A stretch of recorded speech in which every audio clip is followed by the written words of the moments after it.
Doctor Pradeep ने हमारा बेड़ा गर्क यहाँ पर किया। पार्लियामेंट इलेक्शन में वो यहाँ इंचार्ज थे और गाड़ियों की जितनी पेमेंट थी वो डॉक्टर साहब ने वो दबा दी।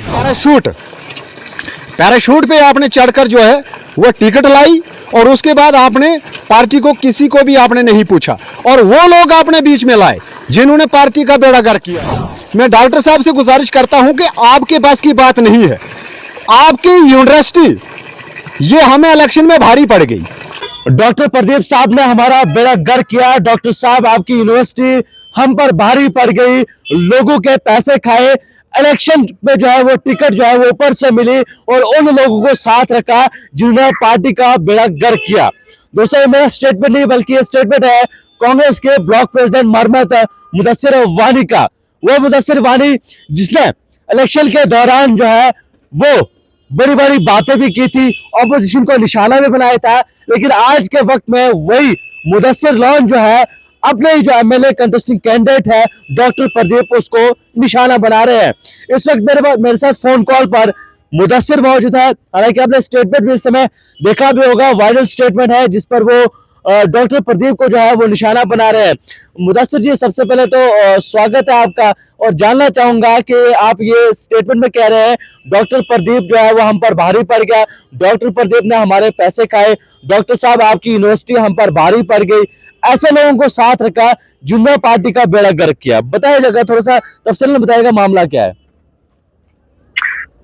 थैंक यू परवेज साहब।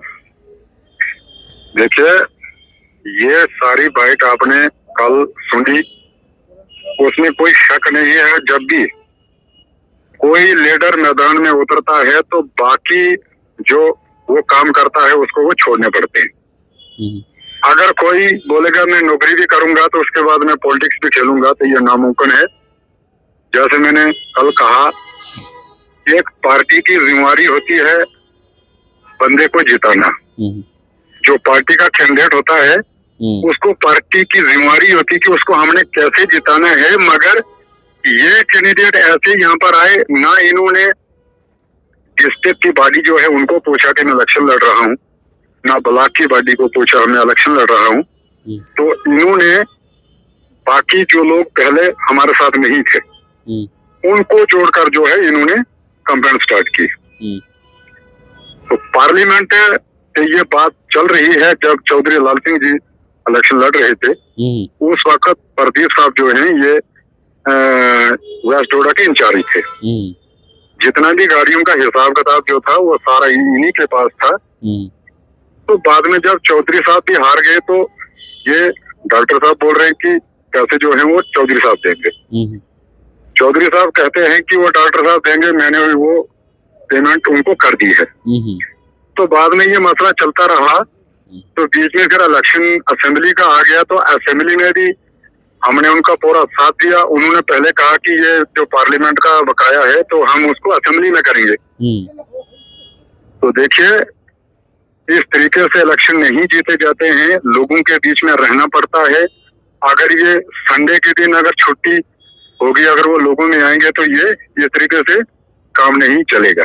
नहीं, ये इल्जाम तो पहले बीजेपी लगा रही थी कि ये संडे वाली राजनीति है, तो उस समय क्या आपको यकीन नहीं आ रहा था? देखिए, हमें उस वक्त पूरा यकीन था कि इन्होंने नौकरी से रिजाइन दे दिया है। मगर बाद में जब जीत नहीं हुई तो इन्होंने नौकरी जो है वो दोबारा से ज्वाइन कर दी और 30,512 लोग जो है इस वक्त दरबदर की ठोकरें खा रहे हैं। ओपोजिशन में रहकर भी लीडर जो है लोगों पे काम करता है, मगर ये तो खाली अपनी ही नौकरी कर रहे हैं। तो जो 30,000 लोग हैं इनका काम कौन करेगा? क्या ये जो पैसे वाला मामला है, ये पार्लियामेंट का और असेंबली का पैसा क्या ये उन ड्राइवर्स को नहीं मिला है जिन ड्राइवर्स ने इस इलेक्शन में मेहनत की, या इनके पीछे पीछे वो चले हैं? देखिए, ड्राइवरों को पैसा मिल गया है। ये जो मैंने कल आपको ये बाइट एक दी थी तो उसमें जो मैंने कहा ये पार्लियामेंट के पैसे जो चौधरी साहब ने गाड़ियां जो लगाई थी, मेरे पास गाड़ी की कुठुआ जो डीसी ऑफिस है उसकी हमारे पास परमिशन भी है। तो ऐसे काम नहीं चलता है। अगर 90 सीट अगर हमारी जम्मू कश्मीर की है तो 800 100 कुछ कैंडिडेट हम्म, इलेक्शन जो है कंटेस्ट कर रहे थे। उसमें से जो बनने तो 90 थे ना, हाँ, अगर जो बाकी रहे जिन्होंने इलेक्शन लड़ा, अगर वो इसी तरीके से अगर लोगों के साथ करेंगे तो लोग कहाँ फिर उनको दोबारा से वोट करेंगे। तो अब जी जी तो क्या अभी वो आ रहे हैं, लोगों से मिलने आ रहे हैं? क्योंकि उन्होंने ये जो है जब इलेक्शन जब वो हारे तो उसके बाद भी उन्होंने लोगों से वादा किया कि मैं आपके बीच हूँ, मैं यहीं पर हूँ, तो क्या वो लोगों से मिल पा रहे हैं अभी के वक्त में? देखिए जनाब, संडे के दिन अगर छुट्टी लेकर आना है तो संडे के दिन वो कहाँ कहाँ जाएंगे। बिल्कुल। उसके बाद लोगों के बीच में रहना पड़ता है। मैं उनसे ये कहना चाहूंगा कि अगर इलेक्शन लड़ना था, अगर उनके पास पैसे नहीं थे तो उन्होंने पहले ही कहना था। जैसे महराज मलिक को लोगों ने इधर से ही सपोर्ट की है, लोगों ने इधर से ही पैसा दिया, उसी तरीके से हम यहाँ पर करते। वो फिर पब्लिक को ये पता चलता है कि ये बंदा हमने खुद जिताना है, इसका खर्चा भी हमने खुद उठाना है, तो उस हिसाब से जो है वो बाद में लोगों की नाराजगी नहीं रहती है। तो अभी किसने जिम्मेवारी उठाई? जो पार्लियामेंट इलेक्शन के पैसे है वो कौन देगा?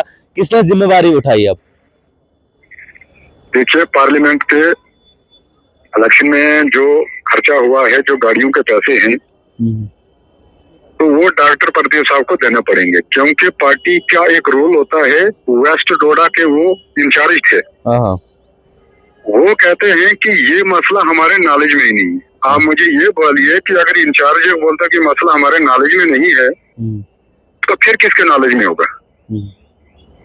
चलिए तो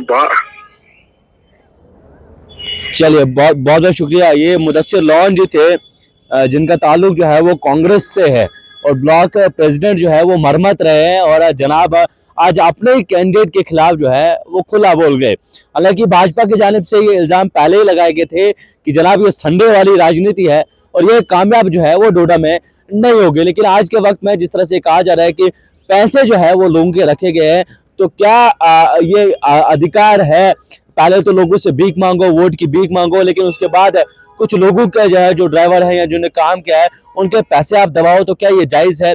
उम्मीद और गुजारिश रहेगी कि चाहे डॉक्टर साहब हो, चाहे चौधरी लाल सिंह साहब हो, दोनों अगर वो सामने आए, अपना पक्ष वो भी रखें, हम उनकी बातें भी जो है वो आपके सामने रखें, लेकिन गुजारिश उससे रहेगी कि वो सामने जो है एक बार जरूर आए।